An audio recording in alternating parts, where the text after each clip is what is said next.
কিন্তু কিছুদিন পর থেকে তোমার আগ্রহ বাড়ল। ফেলার নাম করে চারপাশে তাকিয়ে চট করে ঢুকিয়ে দিতে ব্যাগের মধ্যে। এরপর প্রথম প্রথম হয়তো ততটা গুরুত্ব দিয়ে পড়তে না। এরপর আস্তে আস্তে তোমার আগ্রহ বাড়ল।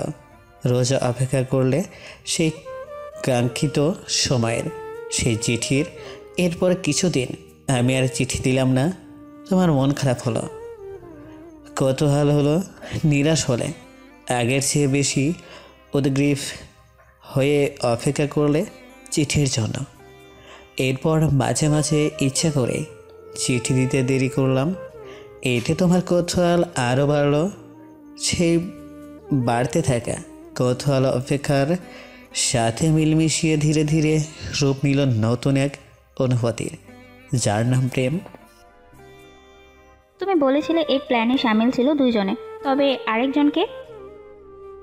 এক আমি আর এক আমার মন, এই দুয়ের ষড়যন্ত্রে ঘটেছে এসব। সার্থক স্বাভাবিক, যেন খুব সাধারণ কোনো কথা বলেছে সে, কিন্তু তার কথা শুনে আচমকা আসমান থেকে ঠাস করে জমিতে আছড়ে পড়ল যেন স্নিগ্ধা। বিস্ময়ে হাসা উচিত নাকি তৎক্ষণাৎ তার কলার চেপে ধরে রাগ দেখানো উচিত বোধগম্য হচ্ছে না তার। অতঃপর মৌন থাকার সিদ্ধান্ত নিল সে, যেন আসলে কিছু হয়নি। ছুটি পেলেই শ্রেষ্ঠা চলে আসে বোনের কাছে। বোনকে সে বোধ হয় মায়ের চেয়েও বেশি ভালোবাসে। মায়ের শূন্যতার চেয়ে বেশি ছাড়খাড় হয় একমাত্র বড় বোনের শূন্যতাই। এই যে কতগুলো দিন দেখা পায় না তার, জড়িয়ে ধরে আয়েশ করে ঘুমোনো হয় না, এতে ভীষণ মন খারাপ হয় তার। কিন্তু নিয়তির কাছে বরাবরের মতো হার মানতে হয় আমাদের। নিষ্ঠুর নিয়তির জন্য নিজের পড়াশোনা ছেড়ে একেবারের জন্য থেকে যেতে পারে না স্নিগ্ধার কাছে। তবে 2-1 মাস পরপরই ছুটি পাওয়া মাত্র ব্যাগপত্র গুছিয়ে হাজির হয় বোনের ফ্ল্যাটে। স্নিগ্ধাও মাতৃস্নেহে বুকে টেনে নেয় তাকে, আদরে আদরে ভরিয়ে দেয় আদরের ছোট্ট বোনটাকে। যে কয়টা দিন শ্রেষ্ঠা থাকে, জীবনটা ভীষণ প্রাণবন্ত লাগে তার। পড়াশোনার উপযোগী কথাবার্তা থেকে শুরু করে বেড়ে ওঠা বয়সের বিভিন্ন অসম সমীকরণ, সব কিছু নিয়ে আলোচনা হয় তাদের মাঝে। শ্রেষ্ঠা সবেমাত্র ডগমগে পায়ে হাঁটতে শুরু করেছে মরীচিকা স্বরূপ যৌবনের রাস্তায়। পাশাপাশি মুখোশধারী মানুষের আনাগোনাও বেড়েছে, ফলে তাকে সেই পথে পাড়ি দেওয়ার মতো উপযুক্ত শিক্ষা দেওয়ার চেষ্টা করে স্নিগ্ধা। তপ্ত দুপুরে উদ্যক্ত রোদ্দুর, ঘর্ণাক্ত শরীর নিয়ে ওয়াশরুমে প্রবেশ করে স্নিগ্ধা। রুমের মধ্যে অবস্থিত ছোট্ট বুকসেল ভর্তি বইগুলোতে খুঁটিয়ে খুঁটিয়ে দেখছে চেষ্টা। মূলত সেখান থেকে একটা উপন্যাস পড়ার ইচ্ছে হচ্ছে তার। দেখতে দেখতে একটা ইংরেজি নামের ওপর চোখ আটকিয়ে যায় তার। সেখানে লেখা 50 Shades of Grey। নাম সম্পর্কে কৌতূহল হয় তার, সেই সাথে উপন্যাসের ভেতরের কাহিনী সম্পর্কেও আগ্রহ বোধ।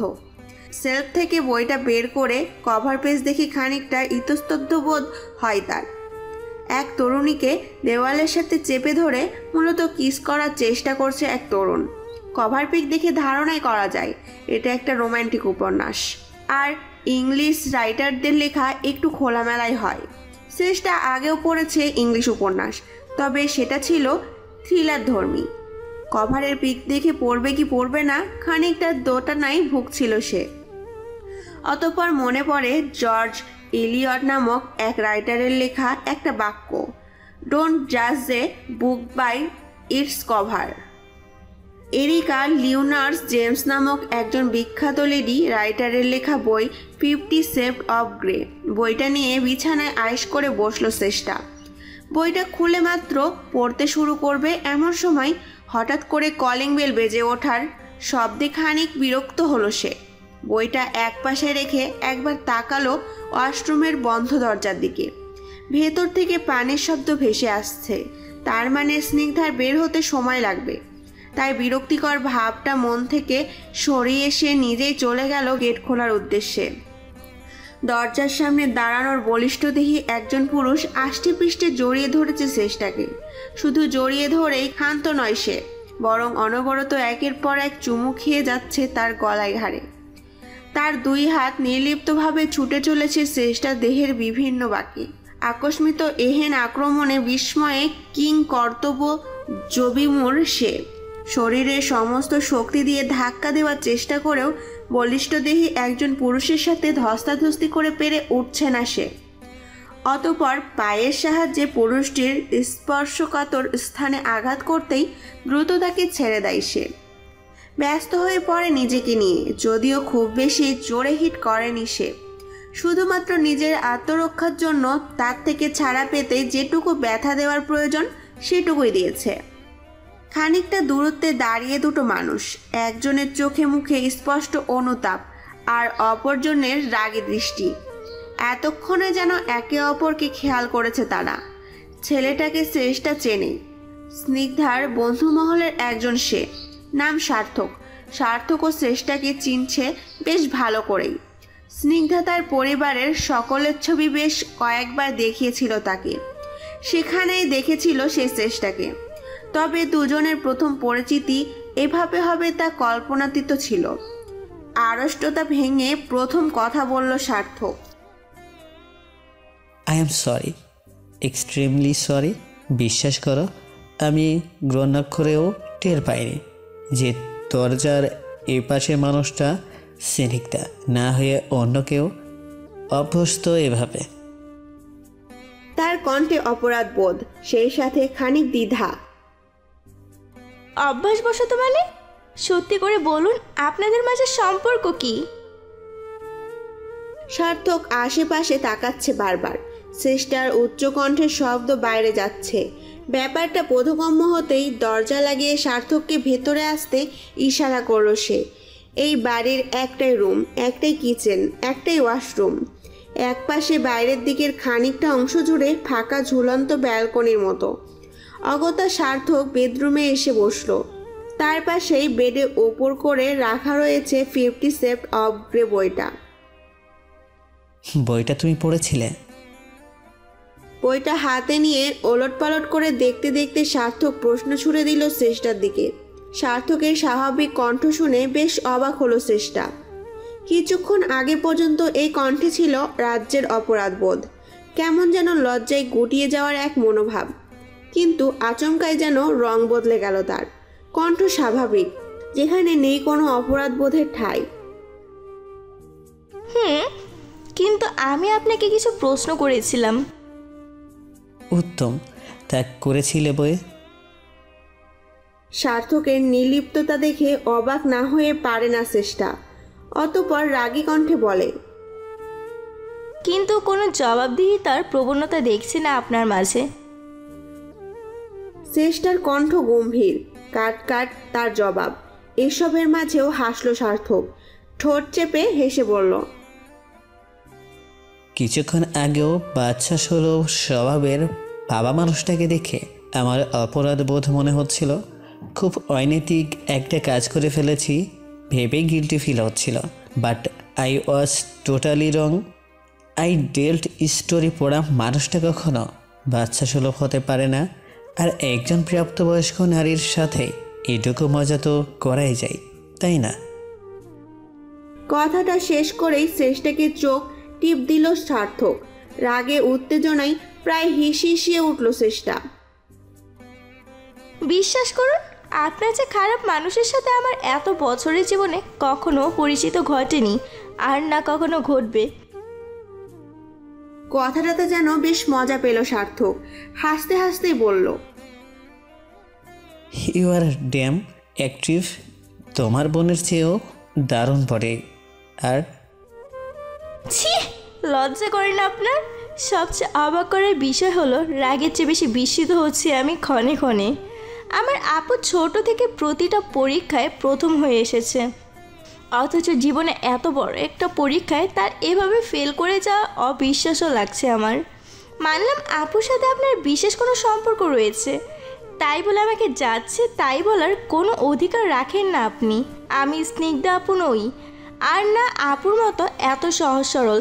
তাই সাবধান, নিজের ভালো তো পাগলেও বোঝে। উল্কায় তো ঝাল হবে, মিষ্টির সুইটেস তো তীব্রভাবে বোঝা যাবে। ওয়াশরুমের দরজা খোলার শব্দে সেদিকে চোখ ঘুরিয়ে তাকায় দুজনে। শাওয়ার থেকে বের হয়ে সার্থককে দেখে আচমকা ভ্যাবাচাকা খেয়ে যায় স্নিগ্ধা। সার্থকের আজ এখানে থাকা স্বাভাবিক, যেটা অস্বাভাবিক সেটা হলো শ্রেষ্ঠার হুট করে চলে আসা। কাল রাতেই কোনো রকম আগাম বার্তা না দিয়েই 2 দিনের ছুটি নিয়ে তার কাছে চলে আসে শ্রেষ্ঠা। রাত তখন প্রায় 8টা। এক রাতে একা শ্রেষ্ঠাকে আসতে দেখে বেশ বিচলিত হয়ে পড়ে সে। এই কারণে ব্যাপারটা সম্পর্কে সার্থককে অবগত করার কোনো সুযোগ পায়নি। আর সকাল থেকে সার্থকের ফোন বন্ধ, তাই কোনো রকমভাবে যোগাযোগ না হওয়ায় শ্রেষ্ঠার আসার খবরটা দেওয়া হয়নি তাকে। এদিকে রোজকার মতোই ক্লাস শেষে স্নিগ্ধার ফ্ল্যাটে এসে উপস্থিত হয় সার্থক।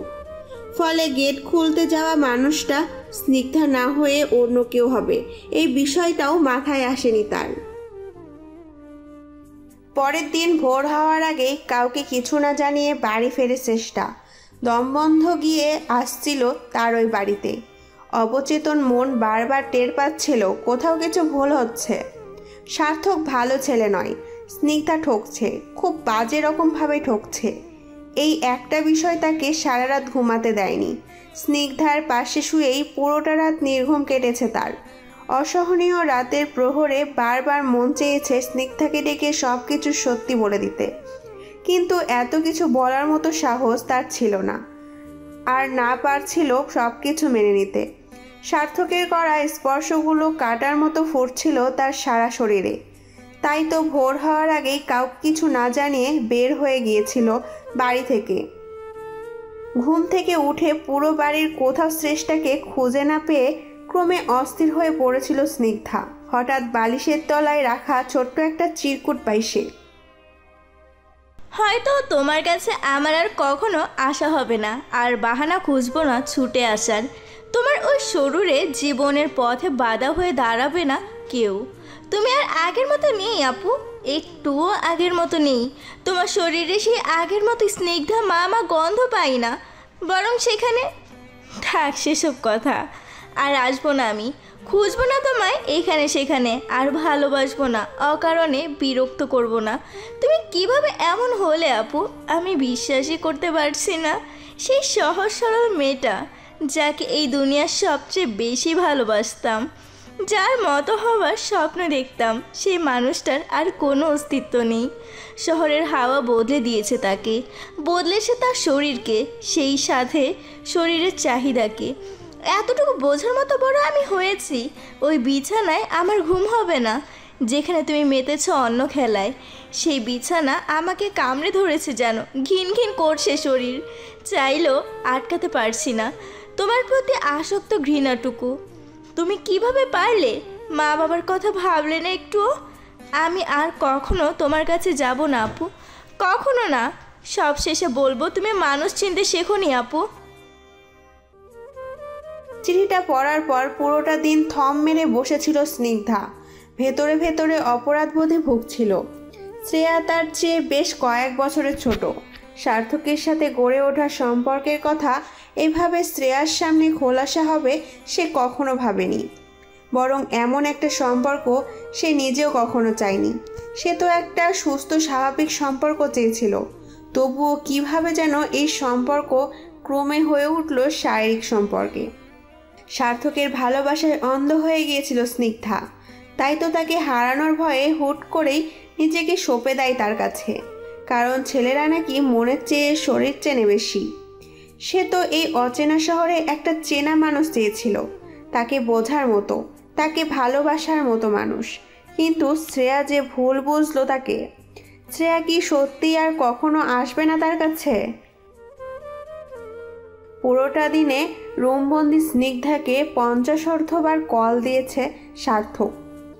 প্রতিবার একই ঘটনা ঘটেছে। রিং হয়ে কল কেটে যাচ্ছে নিজের মতো করে, বারবার বাজতে বাজতে কেটে যাচ্ছে ফোন। স্নিগ্ধা শুনেও কিছু শুনছে না যেন। এই মুহূর্তে কারোর সাথে কথা বলার ইচ্ছে নেই তার। একা থাকতে চাই, সম্পূর্ণ একা। কিন্তু এই কথাটুকু বলার মতো শক্তিও যেন অবশিষ্ট নেই তার মাঝে। কিছুক্ষণের মধ্যেই সশব্দে বেজে ওঠা কলিং বেলের শব্দে চমকে ওঠে স্নিগ্ধা।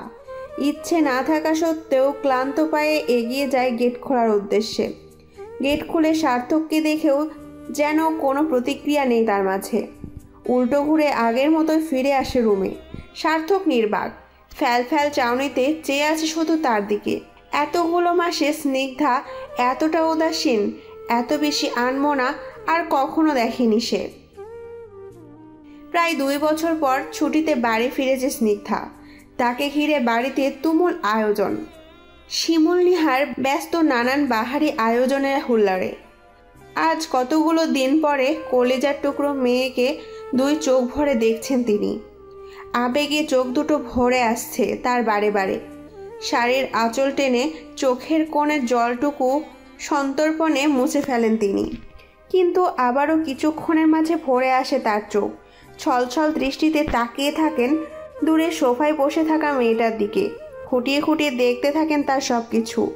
আগের চেয়ে গায়ের রং বেশ উজ্জ্বল হয়েছে, দেখতে শুনতেও ভালো হয়েছে। শরীরে খানিক মেদ জমেছে। বাঙালি মেয়েদের শরীরে হালকা মেদ বেশ মানায়। সে কারণে স্নিগ্ধাকে দেখে একেবারে পরিণত নারী বলে মনে হচ্ছে তার। শহরের ছোঁয়া পেলে বোধহয় মানুষ ঠিক এভাবে বদলে যায়, সুন্দর হয় চেহারা। অজান্তেই নিজের মেয়ের প্রতি নজর দিয়ে ফেললেন তিনি। ভেবেই জিভ কাটেন শিমুল নিহার। খাওয়া দাওয়া আলাপ আলোচনা কোনোটাতেই দেখা গেল না চেষ্টাকে।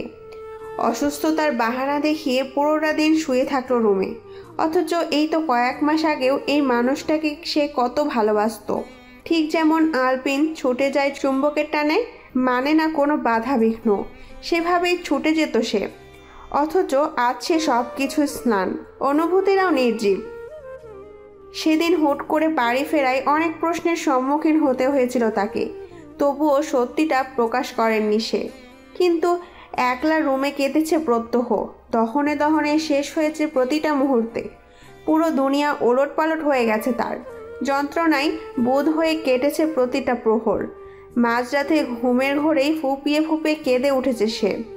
বারবার মন চেয়েছে ছুটে যেতে মানুষটার কাছে, দ্বিধা সংশয় ধুয়ে মুছে একাকার করে তার সাথে খোলাখুলি কথা বলতে। কিন্তু হয়নি, পেরে ওঠেনি মস্তিষ্ক আর মনের সাথে লড়াই করতে করতে। একসময় হাঁপিয়ে যাওয়ার মতো হাল ছেড়ে দিয়েছে। রাত তখন 8টা। শ্রেষ্ঠার রুমের দরজায় নক করে স্নিগ্ধা। শ্রেষ্ঠা জানে কে এসেছে এই মুহূর্তে। দরজা খোলা আছে। স্নিগ্ধা নিঃশব্দে রুমে ঢুকে দরজা বন্ধ করে দেয়। তাকায় রুমের এদিক ওদিক। কেমন যেন এক অস্বস্তি লাগছে তার। অস্বস্তির কাঁটা খচখচ করে বিচ্ছে যেন তার বুকে। ক্ষণে ক্ষণে জিভ দিয়ে রুক্ষ ঠোঁট ভিজিয়ে কিছু বলার জন্য প্রস্তুত করছে নিজেকে। অবশেষে অবসন্ন কণ্ঠে বলল, কেমন আছিস? ভালো। পড়াশোনা কেমন চলছে? ভালোই। এক্সাম কবে তোর? এই তো কয়েক মাস পরেই। এরপর বলার মতো আর কোনো কথা খুঁজে পেল না স্নিগ্ধা। অনেক কিছু বলতে চেয়েও যেন গুলিয়ে যাচ্ছে সব কিছু। কই, আগে তো এমন হতো না। আগে তো এত ভাবতে হতো না তাকে। তবে আজ কেন এত দ্বিধা তাদের মাঝে? দ্বিধা দ্বন্দ্বরা মিলেমিশে এক অদৃশ্য দেয়াল তুলে নিয়েছে তাদের মাঝে, যাকে ডিঙিয়ে যাওয়া সম্ভব হচ্ছে না তাদের কারোর পক্ষেই। আচমকা স্নিগ্ধা উঠে দাঁড়ালো। বুঝতে পারলো তার অস্বস্তি হচ্ছে। দম বন্ধ লাগছে এই রুমে। বদ্ধ করা দরজার পাল্লা হাট করে খুলে বের হয়ে গিয়ে শোনা গেল একটা নিভু নিভু কণ্ঠ। সে আরও অনেকে এভাবে ঠকিয়েছে, ঠিক যেভাবে তোমাকে ঠকাচ্ছে। সব চকচকে জিনিস হিরে হয় না।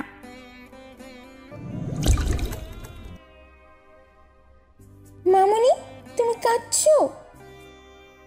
শ্রেয়ার ডাকে চমকে ওঠে চেষ্টা। বিকাল গড়িয়ে কখন যে রাত নেমেছে ধরণীতে তার ইয়াত্তা নেই।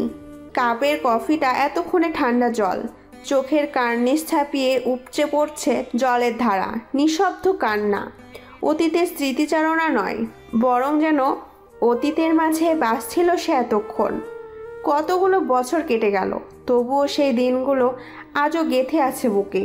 প্রত্যহ নিয়ম করে পীড়া দেয় তাকে। রক্ত ঝরায় বুকের মাঝখানে। এ যেন এমন এক ঘা যা ভরতেই চায় না। বরং স্মৃতির পাতায় দগদগে ঘা হয়ে জ্বলজ্বল করে। শ্রেয়াকে বুকে টেনে ঝরঝর করে কেঁদে ফেলে চেষ্টা। এই একটাই শেষ আশ্রয়স্থল তার, যাকে ঘিরে দুনিয়া তার। শ্রেয়ার মাঝে খুঁজে পায় সে স্নিগ্ধাকে। বোনের উজাড় করা ভালোবাসার 1% সে শ্রেয়াকে দিতে পারে কিনা জানা নেই, তবে নিজের সবটুকু দিয়ে ভালো রাখার চেষ্টা করে তাকে। আরাধ্য আজ দেশে ফিরেছে, এই খবর যেন হাসনাহেনা ফুলের তীব্র সুগন্ধের ন্যায় অতি দ্রুত ছড়িয়ে পড়ল ফ্ল্যাট জুড়ে। পুরো ফ্ল্যাটে একটা হৈ হৈ রব। তবে এত আয়োজনের মাঝেও নিশ্চুপ চেষ্টা। খুশি প্রকাশ করবে নাকি দুঃখ?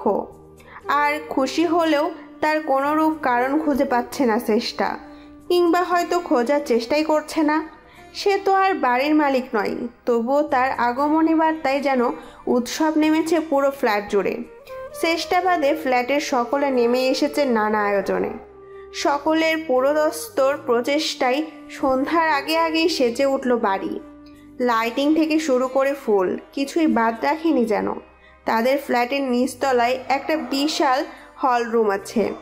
বাড়ি বানানোর সময় মালিকপক্ষ এই জায়গাটা বিয়ে কিংবা পার্টির স্পট হিসেবে ভাড়া দেওয়ার জন্য আলাদাভাবে তৈরি করেছিলেন। আজ সেখানেই চলছে নানান আয়োজন। সূর্য ডুবি ডুবি অবস্থা। দূর থেকে ধীরে ধীরে উকি দিচ্ছে চাঁদের আলোর ছটা। দিনের আলো নিভে নেমেছে সাজবেলা। চেষ্টা সবেমাত্র মেয়েকে টিফিন করিয়ে কিচেনে টুকিটাকি যাবতীয় কাজ সারছে। ইতিমধ্যে বেজে ওঠে কলিং বেল। একবার, দুবার থেকে বারবার এভাবে বেজেই চলেছে। চেষ্টার অবস্থা বেগতিক, হাত পা কাঁপছে ঠক ঠক করে। যেন এখানে দাঁড়িয়ে সে স্পষ্ট দেখতে পাচ্ছে দরজার ওপাশের মানুষটাকে, পড়ে ফেলতে পারছে তার মনের অভিব্যক্তি। এই তো কয়েক মাস আগেই দেখা হলো তার সাথে, কাটানো হলো কতখানি সুন্দর সময়, কুড়িয়ে নেওয়া হলো সুমধুর কিছু স্মৃতি। তবুও আজ কেন তার এত নার্ভাস লাগছে? কেন মনে হচ্ছে লোকটার সামনে এসে নিজেকে ধরে রাখতে পারবে না? তবে কি এই মানুষটা তার দুর্বলতা, যার সাথে কঠিন থাকা যায় না, যাকে চেষ্টা করেও কোনো কঠিন কথা শোনানো যায় না? প্রতিটা শক্তপোক্ত মানুষেরই কোনো না কোনো দুর্বলতা থাকে, যেখানে চলে না তার রাজত্ব, বরং সে হয় সেই রাজ্যের প্রজা। রাজত্ব চলে অন্য কারোর। তবে কি তার এই দুর্বলতার রাজ্যের রাজা আরাধ্য? ড্রয়িং রুমের সোফায় মুখোমুখি বসা দুই প্রাণী, অথচ কারোর মুখে কথা নেই। চেষ্টা আর চোখে 12 কয়েক তাকিয়েছে সেদিকে, কিন্তু ভন্ম করার মতো একজোড়া মোহনীয় দৃষ্টিতে দৃষ্টি স্থির রাখতে পারেনি। তৎক্ষণাৎ সরিয়েছে চোখ। স্কুলের ভাইবা থেকে শুরু করে কলেজের এক্সটার্নালের মুখোমুখি সব জায়গায় বসেছে সে। তবে আজকের মতো অনুভূতি কখনোই হয়নি। কখনো মনে হয়নি যে এই পরীক্ষায় সে ফেল করবে। কিন্তু আজ আরাধ্যকে কেন যেন রূঢ় এক ব্যক্তিত্ব সম্পন্ন পরীক্ষক লাগছে তার কাছে, যে খুঁটিয়ে খুঁটে পর্যবেক্ষণ করছে তাকে, খুঁজছে কোনো এক কারণ তাকে এই পরীক্ষায় ফেল করানোর জন্য। যেন পুরোদস্তর উঠে পড়ে লেগেছে তাকে এই যাত্রায় হারিয়ে দেওয়ার প্রতিযোগিতায়। কিন্তু চেষ্টাকে পুরোপুরি অবাক করে দিয়ে আরাধ্য বলে ওঠে, তাকাও আমার দিকে। থমথমে তার কণ্ঠস্বর। আচমকা কেঁপে উঠল চেষ্টা। খামচে ধরল জামার একাংশ। দৃষ্টি আরো গাঢ়ভাবে নিবদ্ধ করল মেঝের দিকে। এদিকে তাকাতে বলেছি আমি। না মানে শ্রেয়া একা রুমে। শ্রেয়া ঠিক আছে, নিজের গিফট আর চকলেট নিয়ে ব্যস্ত। ওকে ডিস্টার্ব না করে সোজাসুজি তাকাও আমার দিকে। কিসের ভয় এত? ভয় কই? ভয় কেন পাবো? আমি কি অন্যায় কিছু করেছি নাকি? করনি? না। শ্রেয়াকে? শ্রেয়া আমার মেয়ে, ও শুধুই আমার মেয়ে। যেটুকু বলার ছিল তোমাকে চিঠিতে জানিয়েছি, এর বাইরে আর কিছু জানার নেই, আর কোনো সত্যি নেই। চেষ্টার কণ্ঠে দৃঢ়তা। এবার খানিকটা নরম হলো আরাধ্য। কোমল কণ্ঠে বলল, পারবে তো বেড়ে ওঠা শ্রেয়ার সকল জবাব দিতে? পারবে তো আজীবন তাকে মিথ্যে বোঝাতে? পারবে তো সত্যিটা তার থেকে আড়াল রাখতে? আর যেদিন সত্যিটা তার চোখের সামনে আসবে সেদিন পারবে তো তাকে সামলাতে?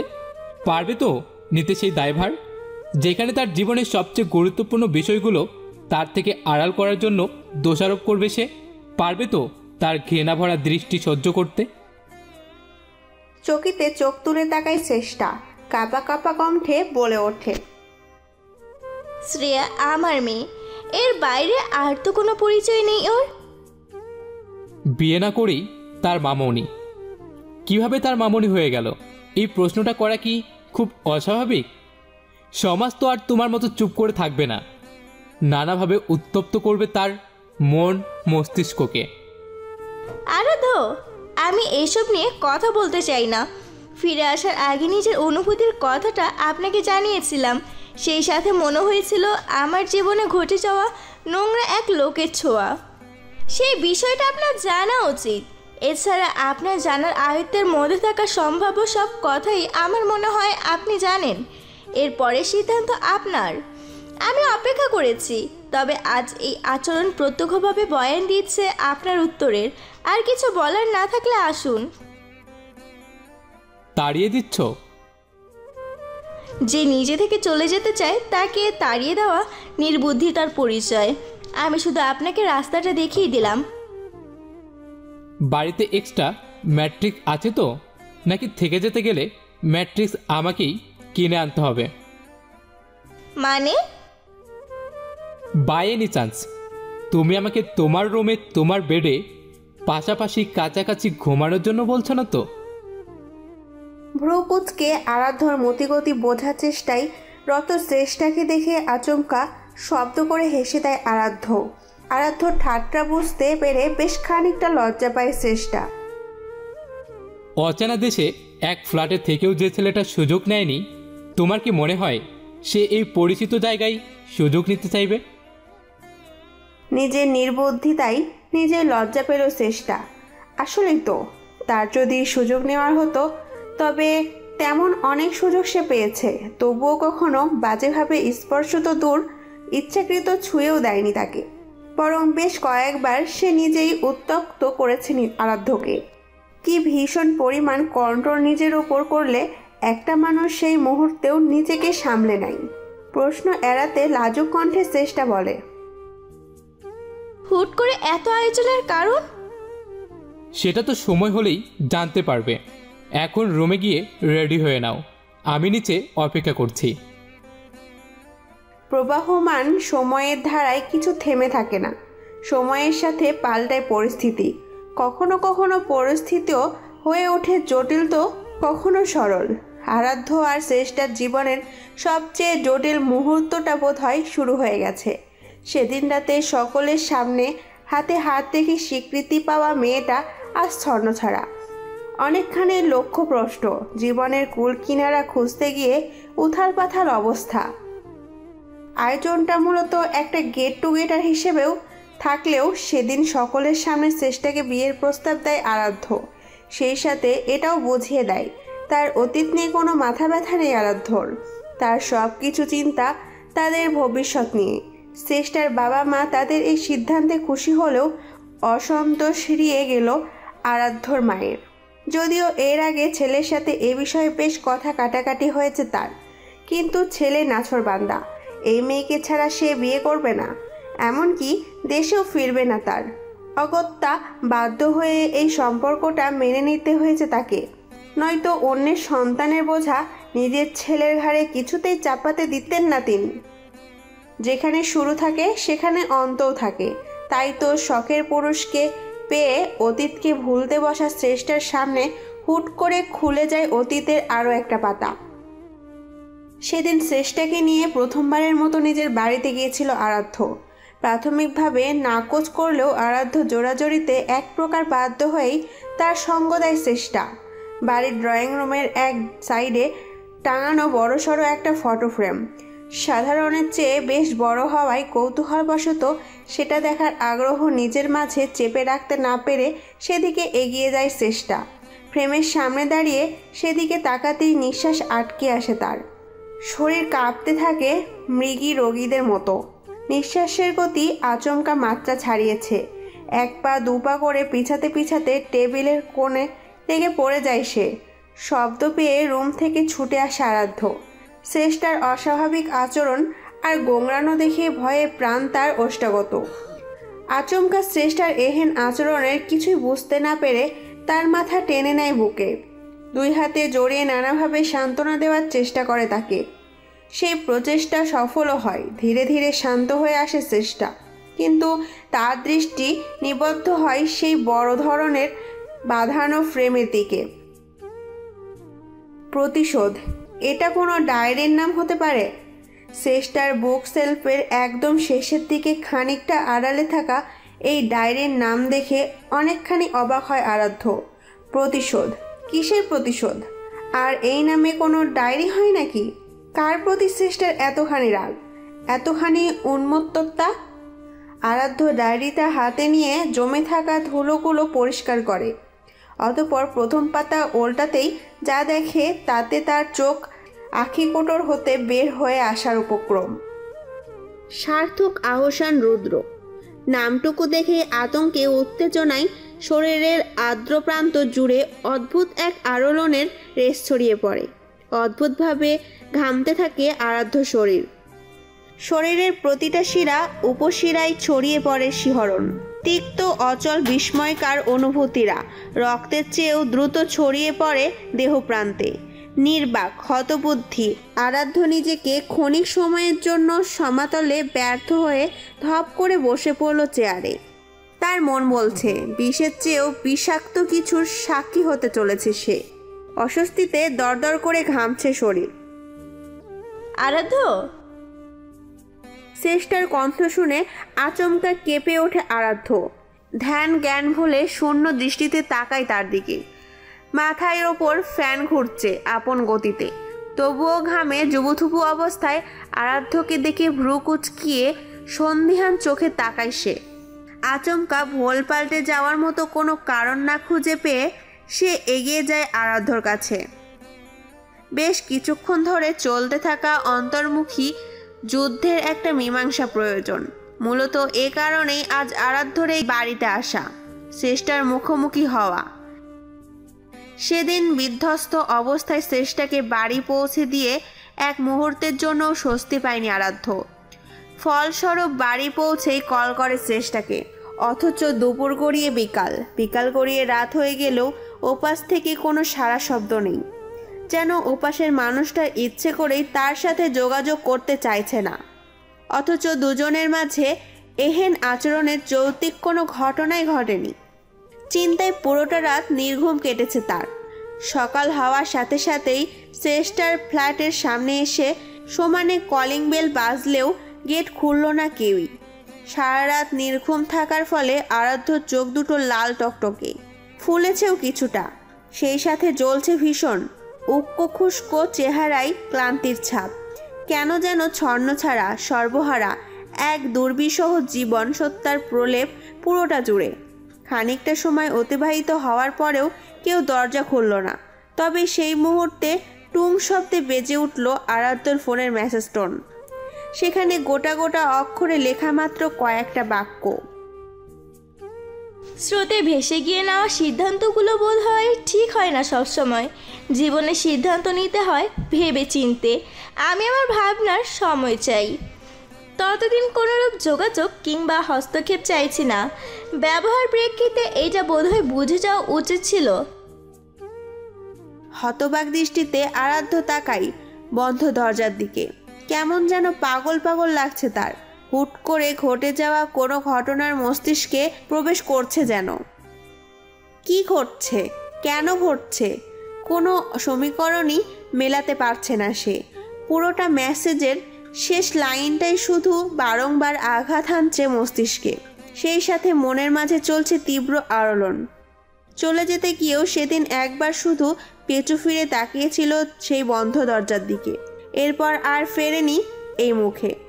যতই কষ্ট হোক না কেন একটা বারের জন্যও ফেরেনি সে। তবে মাঝে মাঝেই ফোনে ডায়াল করতে গিয়েও কেটে দিয়েছে শ্রেষ্ঠার নম্বর। কেন যেন মন সায় দেয়নি তার। সেদিনের প্রতিটা কথার মাঝে শুকনোভাবে অপমানের তীর ছুঁড়ে দিয়েছিল যেন চেষ্টা। একটা মানুষের এতখানি ভালোবাসার বিপরীতেও এতটা অগ্রাহ্য করার মতো ব্যবহার কি আসলেই সহনীয়? সেও তো মানুষ, রাগ, অভিমান, জেদ, ইগো, আত্মসম্মানবোধ সবই আছে তার মাঝে।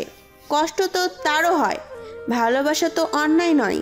আবার সেটা সামনের মানুষটার সামনে প্রকাশ করাটাও তো কোনো অন্যায় কাজ নয়। কিন্তু যদি সেই ভালোবাসার দাবি নিয়ে সে বিরক্ত করত, তবে হয়তো সেটা অন্যায় হতো।